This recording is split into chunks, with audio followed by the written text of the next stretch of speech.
ትነግ የሚታወቅበት ቋሚ ባህሪ ተብሎ የሚወሰደው ሌላኛውን ስኬት or ሌላኛውን ዓላማ ለማሳካት በሚፈልግበት ጊዜ የዓለም ማህበረሰብን ትኩረት ይስባል። ምናልባትም ትግራይ ውስጥ ያሉ ዜጎቻችንም ጭምር ጆሮ ይስባል የሚሉ አጀንዳዎችን ማስተጋባት የተለመደ ነው።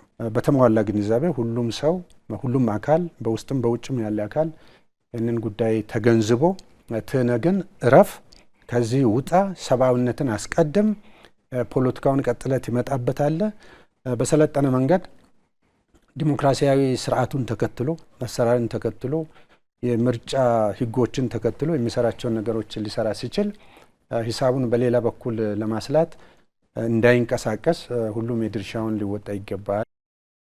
ባለፉት ከዓመትም ሌሎችም ጊዜያት ድረስ ምንም ነገር ባልተቆራረጠና ባላነሰ መንገድ እየተዳረሰ ነው ያለው። ባለፈው ጥር 2017 ጀምሮ እስካሁን እስካለንበት ታኅሳስ 2018 ድረስ ወደ 2 ሚሊዮን ኩንታል የሚጠጋ እህል ተሰራጭቷል። የገንዘብም ጭምር ተጨምሮበት ወደ 32 ቢሊዮን ተልኮ ሲያበቃ አንድ ሁለተኛ በሴፍቲኔት ፕሮግራሞች ከ1 ሚሊዮን በላይ ህዝብ ነው ትግራይ ለሚገለገለው፣ ይሄ ባልተገለጠበት ሁኔታ። ሶስተኛው በስነ ምግብና በመሳሰሉትም በተለያዩ ተቋማት የሚሰጡ ድጋፎችም እንደ ድጋፍም እውቅና ባልተሰጠባቸው ሁኔታዎች የመግለጫዎቹ እንድምታ ምንድነው ተብሎ ከተባለ ሰብአዊነትን ታሳቢ ያደረገ ሳይሆን የፖለቲካ ፍላጎትን መነሻ ያደረገ ነው ተብሎ ነው ሊወሰድ የሚችለው። ከሂጻጽ ጊዜያዊ መጠለያ ጣቢያም ይሁን ሌሎች መጠለያ ጣቢያዎች ላይ ተመሳሳይ ችግር አለ ብሎ ካለ ስለዚህ የሄደው ሰብአዊ ድጋፍ እየተደ ማለት ነው። ይሄ የሰብአዊ ድጋፍ መጠኑ ሳይንሳዊ በሆነ ዓለም አቀፋዊ በሆነ መስፈርት ተረጋግጦ የሚሰራጭ ነው።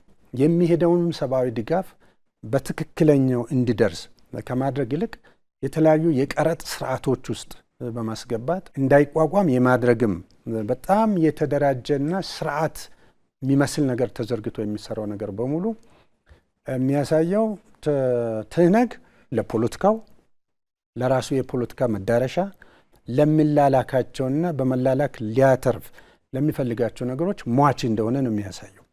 ይህ ደግሞ ዛሬ የተፈጠረ ትላንት የሚል ሳይሆን እድሜውና ታሪኩን በሙሉ ለሚመረምር ሰው በጣም ግልጽ የሆነ ነገር ነው። ህዝቡ እንዲጎዳ ሰርቶ የተጎዳውን ማህበረሰብ ደግሞ መልሶ ለማጮ ጥቅም ላይ የሚያውልበትን ሁኔታ በተሟላ ግንዛቤ መልክ ሊያስይዝ በስርዓትም ሊታገለው የሚገባ ነው ብዬ ነው የማስበው። አዲስ በጸደቀው በአደጋ ስጋት ስራ አመራር አዋጃችን ላይ ፍላጎቶችን በማናር ሰብአዊ ድጋፍ ፍላጎቶችን ማለት ነው የሌሉ ፍላጎቶችን በመፍጠር ባልተገባና በተሳሳተ ሁኔታ የሚሄድ ተቋም፣ ግለሰብ፣ አካል ካለ በህግ ይጠየቃል። በእነዚህ ጉዳዮች ላይ የተሳተፉ ወደ የሚሳተፉ አካላት ከሚመለከተው የአደጋ ስጋት ስራ አመራር ኮሚሽን መንግስትን ወክሎ ማለት ነው በሚያደርገው ጥሪ የሚሳተፉ ከሆነ ለዚሁ በተዘረጋው አሰራር መሰረት በአሰራሩ ውስጥ ይሳተፋሉ ማለት ነው።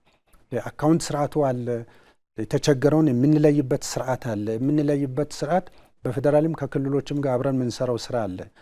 ከዛ በወጣና ባፈነገጠ መንገድ በተለያዩ መንገዶች በግል ሴክተር ሊሆን ይችላል፣ በማህበራት ሊሆን ይችላል፣ በግለሰቦች ሊሆን ይችላል፣ በቲክቶክ በዩቲዩብ በምን የሚሄደው አካሄድ ተቀባይነት የለውም። ተቀባይነት የለውም ብቻ ሳይሆን ተጠያቂነትን የሚያስከትል ነው።